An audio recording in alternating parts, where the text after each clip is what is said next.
தமிழகத்தில் மிகப்பெரிய தலைகுனிவை பொன்முடின்ற இந்த மண்ணின் மைந்தராக இருக்கக்கூடிய அமைச்சர் ஏற்படுத்தியிருக்காரு. உள்ளபடி அதை ஒன்றுபட்ட இந்துக்களும் கண்டிக்கக்கூடிய வண்ணம் தொடர் முழக்க போராட்டத்தை தமிழகம் தழுவி துவக்கி இருக்கின்றோம். அதன் ஒரு பங்காக விழுப்புரத்தில் இன்றைய தினம் இந்த ஆர்ப்பாட்டத்தை நாங்கள் ஆரம்பிச்சிருக்கோம். பொன்முடி அவருடைய உடனடியாக இந்த தமிழக அரசு திராவிட மாடல் அரசானது டிஸ்மிஸ் செய்யணும்னு சொல்லிட்டோம். ஒன்றுபட்ட தமிழர்கள் மத்தியிலே அவர் தார்மீக மன்னிப்பை அவர் கேட்கணும்னு முன்னிட்டோம். நாங்கள் இந்த இடத்துல இந்த ஆர்ப்பாட்டம் நடத்திட்டு இருக்கோம். பொன்முடி அவரை கைது செய்வதற்கு, அவர் மீது வழக்கு பதிவு செய்வதற்கு உயர்நீதிமன்றம் டைரக்ஷன் கொடுத்தும் கூட இன்றளவும் இந்த தமிழக காவல்துறையானது அவர் மீது வழக்கு பதிவு செய்வதற்கு அச்சப்படுறாங்க. எனவே ஒன்றுபட்ட தமிழ் மக்களுடைய மகளிர் தாய்மாரை போற்றக்கூடிய மாண்பை உயர்த்தி பிடிக்கக்கூடிய தமிழ்நாட்டில் இந்த அமைச்சரை உடனடியாக கைது செய்து சிறையில் வச்சு சட்டத்திற்கு முன்னிறுத்த கோரிக்கையை முன் வச்சு ஆர்ப்பாட்டம் நடத்திட்டு இருக்கோம். நம்ம தமிழ்நாட்டில் நடக்கக்கூடிய இந்த மிகப்பெரிய திராவிடத்தினுடைய இயக்கங்களாக இருக்கக்கூடிய இந்த திராவிட இயக்கமானது ஒவ்வொரு மாவட்டத்திலும் இதே போன்ற ஒரு மாவட்ட செயலர்களை உருவாக்கி, அதுவும் இந்து தர்மத்தை அழிவுபடுத்தக்கூடிய செயல்களை ஈடுபடக்கூடிய செயல்களை இந்த மாவட்ட செயலாளர்கள் தான் செய்து கொண்டிருக்கிறார்கள்.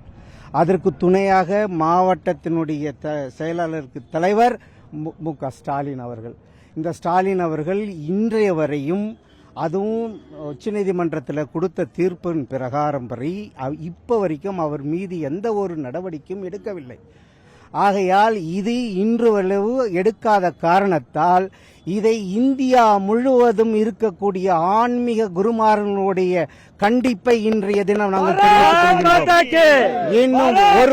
இன்னும் ஒரு வாரத்தில் இது எந்த விதமான ஒரு ஆக்ஷன் எடுக்கவில்லை என்றால் இந்தியா முழுவதும் நடக்கக்கூடிய அகில பாரதிய சந்த் சமிதியும் இந்து எழுச்சி மாணவர்களுடைய இயக்கமும் இந்தியா முழுவதும் இது போராட்டத்தை உருவாக்க செயல்பட இருக்கிறது. ஆகையால் தேசிய பிரச்சனையாக இருக்கிறது. ஏன்னா நீங்க ஒவ்வொரு வாட்டியும் தேசிய பிரச்சனையாவே கொண்டுட்டு போறீங்க. ஏன்னா உதயநிதி ஸ்டாலின் அந்த சனாதன தர்மத்தை பத்தி பேசினாரு, இப்ப இவரு பேசியிருக்கிறாரு.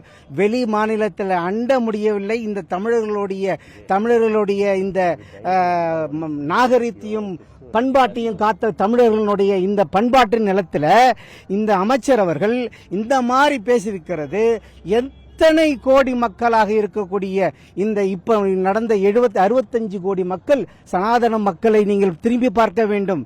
இப்ப நடைபெற்ற கும்பமேளாவில் கிட்டத்தட்ட 70 கோடி மக்கள் அங்கு இந்து தர்ம மக்கள் அங்கு வந்திருக்கிறார்கள்.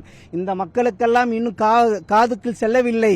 ஆகையால் இது தமிழ்நாட்டில் நடக்கக்கூடிய இந்த பிரச்சனை, இதை இந்தியா முழுவதும் பிரச்சனையாக்க வேண்டாம் என்று முதலமைச்சர்களுக்கு வேண்டுகோளாக நாங்கள் தெரிவிக்கின்றோம்.